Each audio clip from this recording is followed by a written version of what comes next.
La Voix de l'Espérance, une émission qui vous apporte paix, joie, confiance et espérance.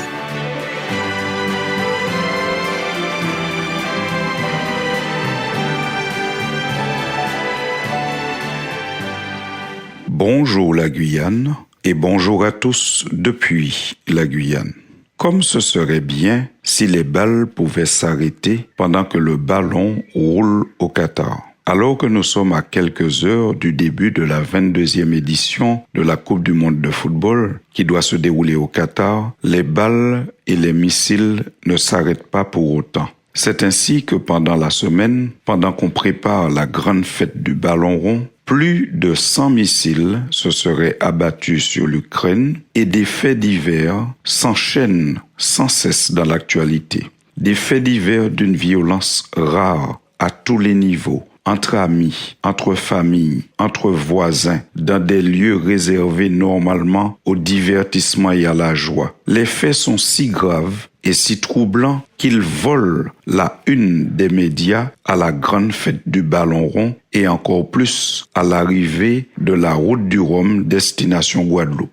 Pourtant, des millions ont été dépensés pour construire des stades et médiatiser l'événement. Des millions sont dépensés pour préparer des grandes fêtes sportives. Mais même ça n'arrive pas à détourner l'attention de ceux qui pratiquent et qui vivent dans la violence. Finalement, on peut se poser la question, est-ce que rien ni personne ne peut arrêter ou même simplement calmer cette vague de violence? En tout cas, on peut déjà dire que la Coupe du monde n'y arrive pas plus que les autres grands événements sportifs qui mobilisent des millions pour divertir et rassembler les humains. La Coupe du monde, en effet, est un événement qui a vocation à rassembler les humains, les peuples, les nations autour d'une fête sportive. Mais rien n'y fait, la violence continue. Et même les rencontres de chefs d'État très importants n'arrivent pas non plus à calmer la vague de violence. Le sommet du G20, qui regroupe les pays riches et les grandes économies émergentes, s'est achevé ce 16 novembre. Ils ont pu terminer sur une déclaration commune, texte qui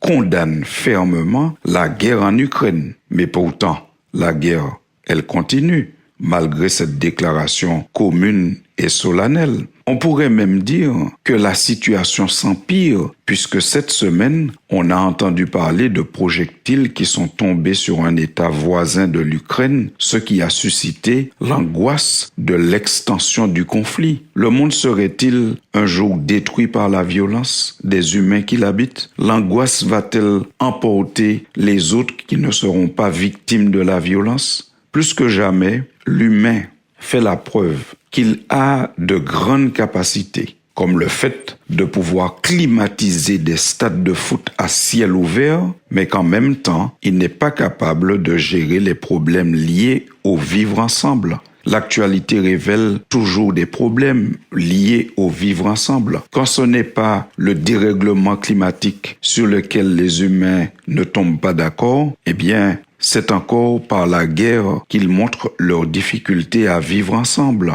ou la violence dans les familles. Dieu fait le constat qu'il est difficile pour l'humain de canaliser et de gérer sa violence. C'est dans le livre du prophète Ésaïe que nous retrouvons ce constat au chapitre 57 et au verset 20, quand Dieu dit « Mais les méchants sont comme la mer agitée, qui ne peut se calmer et dont les eaux soulèvent la vase et le limon. Il n'y a point de paix pour les méchants, dit mon Dieu. » Fin de citation. Le méchant est donc comparé ici à des eaux en furie qui ne peuvent se calmer. Cependant, nous nous rappelons que Jésus est présenté comme celui qui étonne tout le monde parce qu'il peut calmer les eaux déchaînées. Ceci est à retrouver dans l'évangile de Marc au chapitre 4, quand la Bible nous dit qu'un jour, Jésus étant dans une barque ballottée par des eaux en furie et un vent violent, se leva juste et dit « Silence, tais-toi ». Oui, juste 3 mots. Silence, tais-toi. Et le vent tomba et il se fit un grand calme. Et ceux qui étaient là ont été vraiment étonnés et se sont posé la question, mais qui donc est-il pour que le vent et la mer lui obéissent? Qui donc est-il? Eh bien, il est Dieu qui s'est fait homme et qui est venu parmi les humains pour montrer une autre voie que la violence. Jésus serait donc le seul à pouvoir changer cette situation qui gangrène notre vie, qui gangrène le vivre ensemble, c'est-à-dire les pulsions de violence qui sont dans l'homme. C'est ainsi qu'il est le seul à pouvoir régler ce problème. Mais voulons-nous, en tant qu'humanité, communauté, nous tourner vers lui pour entendre son message et recevoir sa sagesse? C'est ainsi que Dieu a fait le constat que nous ne voulons pas toujours, puisque dans le livre du prophète Jérémie, au chapitre 2 et au verset 13, Dieu déclare « Car mon peuple a commis un double péché. Ils m'ont abandonné, moi qui suis une source d'eau vive, pour se creuser des citernes crevassées qui ne retiennent pas l'eau. » Fin de citation.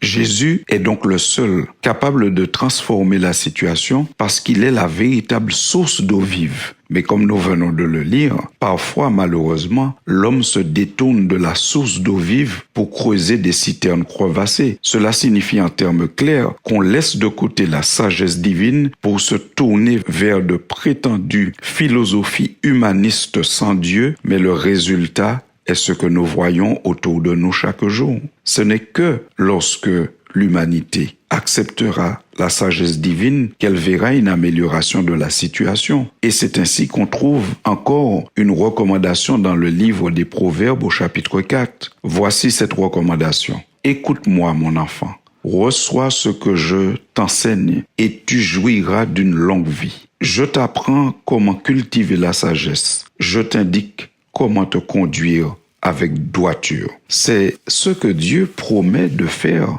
à ceux qui se tournent vers lui et qui acceptent de partager avec lui. Mais malheureusement, notre société laisse la source d'eau vive et creuse des citernes crevassées, laisse la sagesse infiniment variée de Dieu pour se tourner vers des philosophies dont le résultat n'est pas si évident. En terminant, partageons quelques extraits du psaume 37. Voici la recommandation de Dieu qui pourrait nous accompagner chacun pendant la semaine. Remets ta vie au Seigneur, compte sur lui et il agira. Il fera paraître ta justice comme le jour qui se lève et ton droit comme le soleil en plein midi. Reste en silence devant le Seigneur, espère en lui. Si certains réussissent et si d'autres ont recours à l'intrigue, ne t'en irrite pas. Renonce à la colère, abandonne la fureur, ne t'irrite pas, cela ne produirait que du mal.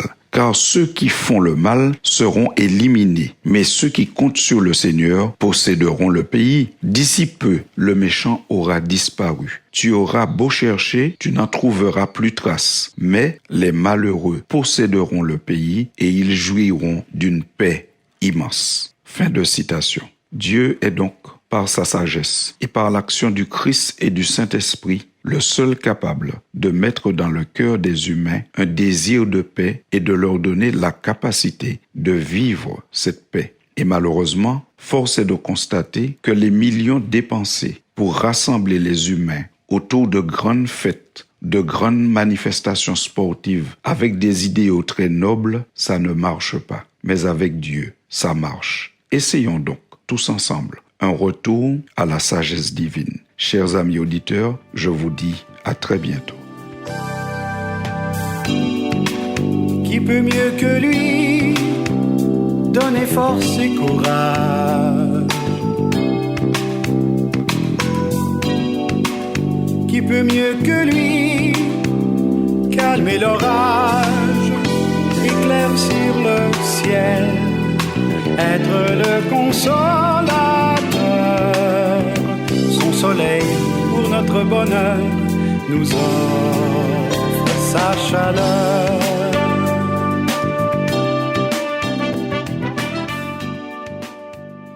C'était La Voix de l'Espérance, une émission préparée par l'Église adventiste du 7e jour.